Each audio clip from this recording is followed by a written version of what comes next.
You ever wake up on a Saturday thinking the biggest problem you'll face is whether your coffee's strong enough, then find a chainsaw on your land instead? Yeah, that happened. My farm, the place my family survived World War II on, almost didn't survive an HOA Karen with a pair of Gucci glasses and a Lexus.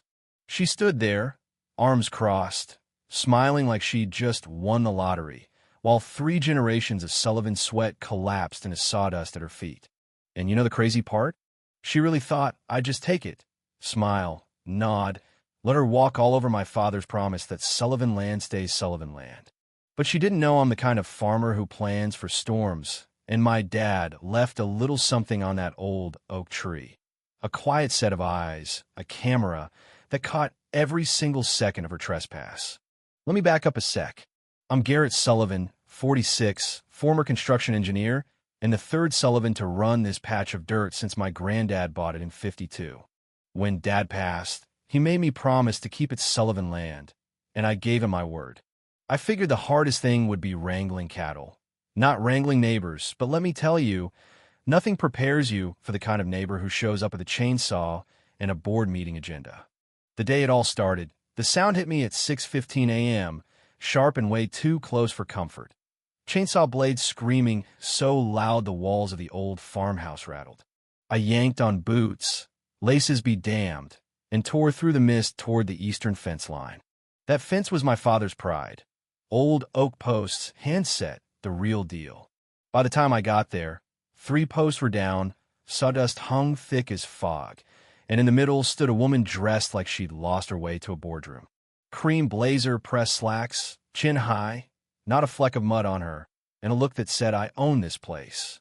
Behind her, a white Lexus idled, pointed not at the county park, but at a dirt path headed straight for the far side of my land. I stopped 10 feet away, trying to keep my voice steady. Ma'am, what exactly are you doing on my land? She turned, slow, as if I was interrupting her manicure. I'm Vivian Thornton, president of the Creekstone Meadows Homeowners Association. This is now the community access path. The board voted on it last month. I stared at my broken fence. This is private property. Sullivan Farms never been part of any HOA. She laughed, a little dismissive laugh meant to put me in my place. You're new here, Mr. Sullivan. You'll learn how things work. You know what I mean? The gall of some folks. I wanted to call the sheriff, but I watched. She kept checking her phone, acting like she had bigger fish to fry. I caught a glimpse of her screen. Meet at Lot 3 at 7:30 instead of 7 o'clock. Lot 3? That's not the park, not HOA land, but some undeveloped parcel east of me. I'd heard rumors about someone quietly buying up land out there. The workers quit cutting, tension thick in the air. Vivian stared me down. You have 72 hours to reconsider your position. This path serves the community. Don't force me to escalate. Then she strode to her Lexus, smiled that cold little smile, and drove not toward the park but right down my dirt path, through my fence, heading for Lot 3. When they were gone, the silence felt heavier than a thundercloud. The only thing moving was the sawdust settling on the old oak tree Dad called the Guardian. That's when I remembered, 4 years back, Dad installed a trail cam up there, said it was for deer and coyotes. Solar-powered, 64 gigs, pointed straight at the fence line. I didn't smile yet, but I felt something shift inside me. Not just anger, something patient. Because if that camera caught what I thought it did, Vivian just handed me everything I need. For 3 days after, I watched that gap. Morning, night, mug of coffee in hand. Not a single jogger, not one cyclist, nobody except Vivian's white Lexus, rolling across my land at the same hours, every day. So much for community access. I didn't bite. Not yet. I drove to the county assessor, got a certified copy of my deed, boundaries, parcel map. No easement, no HOA, never had been. Asked about those 3 lots east of me. Turns out, all 3 belonged to Vivian. Bought up quietly over 3 years. Her shortcut, shaved 9 minutes off her commute to her own investments. She tore down my fence for herself. Next day, I get a letter from the HOA. Remove the illegal obstruction within 30 days or get fined $500 a day, plus a lien on my property, citing Article 7.3 of their covenant. I nearly laughed. The only thing community about this access was Vivian's personalized plate, Viv HOA, rolling through my pasture. Time to go on the offensive. I show up the HOA office. Vivian sits behind an oak desk, framed by photos of her with every county official. Mr. Sullivan, you got our notice? I did, and I have questions. Only person using this so-called community path is you, and you own those lots. For a second, she looked nervous. Then she recovers, security patrols for the community. Sure, lady. On my way out, I nearly bump into a wiry older man. Carl Whitmore, 15 years in Creekstone. He pulls me aside, voice low. She's building rentals. Needs a shortcut for trucks, can't use the county road. Morrison family up north? She ran them off the same way. Sold their land cheap, then she bought it through a shell company. Carl looks me dead in the eye. You're next. She wants your land or wants you gone. That evening, I climb up and check that trail cam. All the proof I could want, clear footage, every crossing, plate numbers, timestamps. I call Marcus Webb, my old college roommate turned real estate lawyer.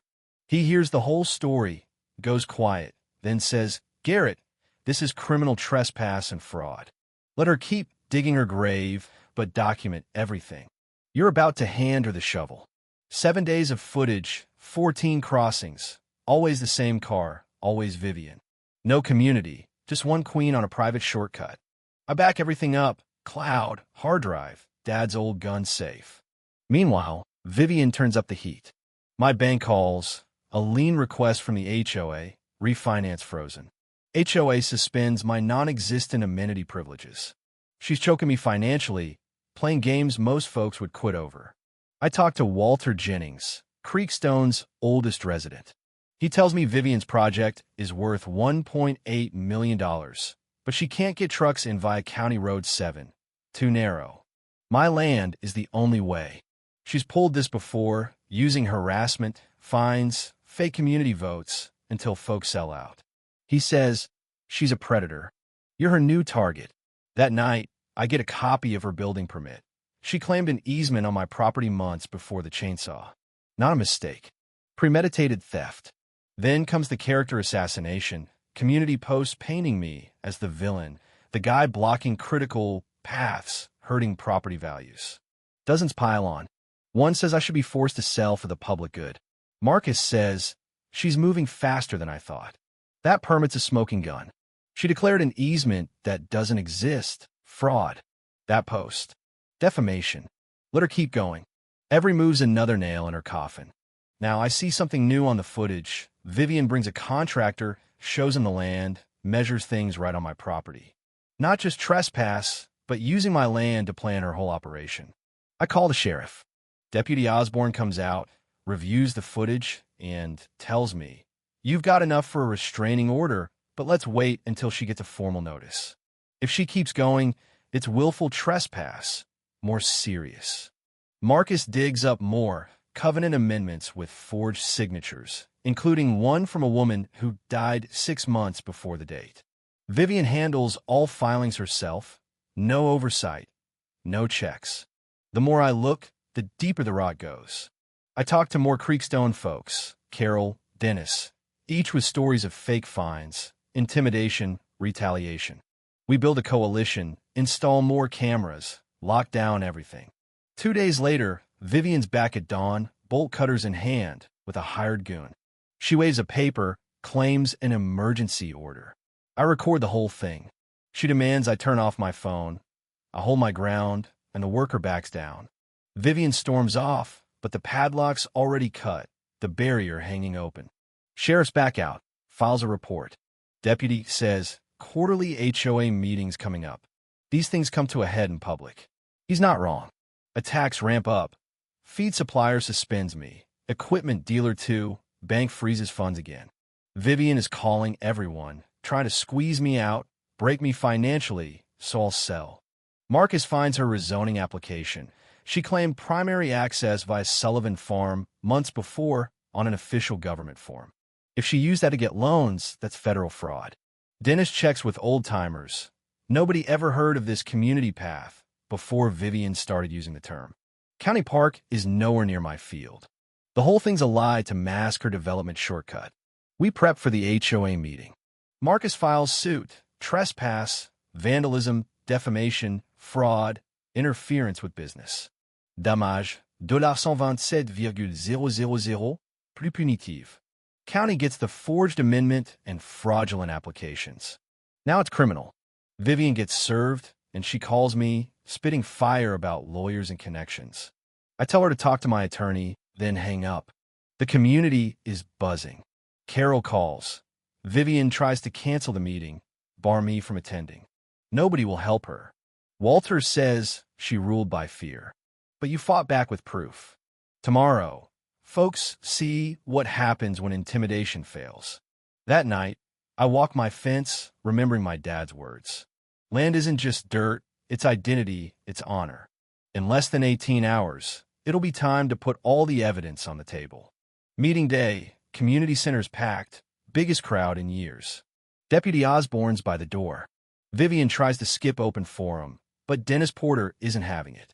Article 3.7 garantie, open forum. I stand up, play the video, Vivian's car, day after day, driving through my field.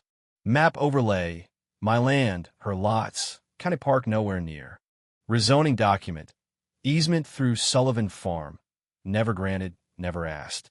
Then the bombshell, covenant amendment with the dead woman's signature. Gloria Whitfield's son stands up, furious. My mother didn't sign anything after she died. This is forgery. This is a desecration. The room explodes. Vivian loses it, yells, "You people don't understand. I built this community. I needed that road for my business to save 10 minutes. Marcus quietly, "Thank you for clarifying. 67 people are watching this live." Roger Whitfield moves for a vote of no confidence. 71 in favor, 4 against, 3 abstain. Vivian Thornton is done, ousted by the same crowd she used to rule. Deputy Osborne steps up, calm as sunrise. "Vivian Thornton, you're under arrest for trespass, vandalism, and forgery. Handcuffs." She doesn't fight, just walks out.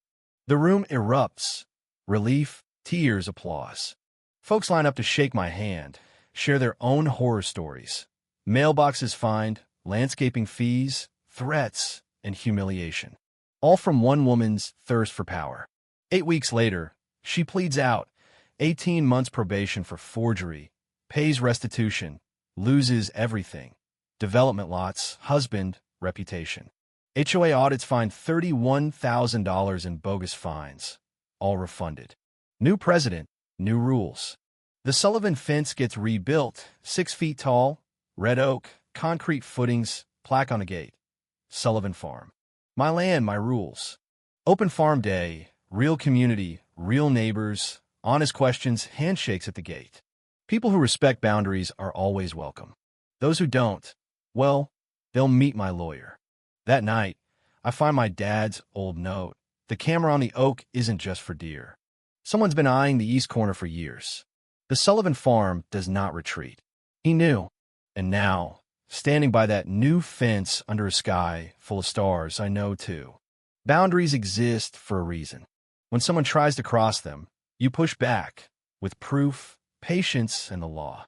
Vivian thought power meant getting what you want. I proved a legacy means fighting for what you're owed and never, ever backing down. So tell me, was I right to hold my ground? Or does community mean giving in for the so-called greater good? Drop a comment below. And if you believe in real justice, or you've had your own run-in with HOA bullies, hit subscribe, because some stories you just got to hear to believe.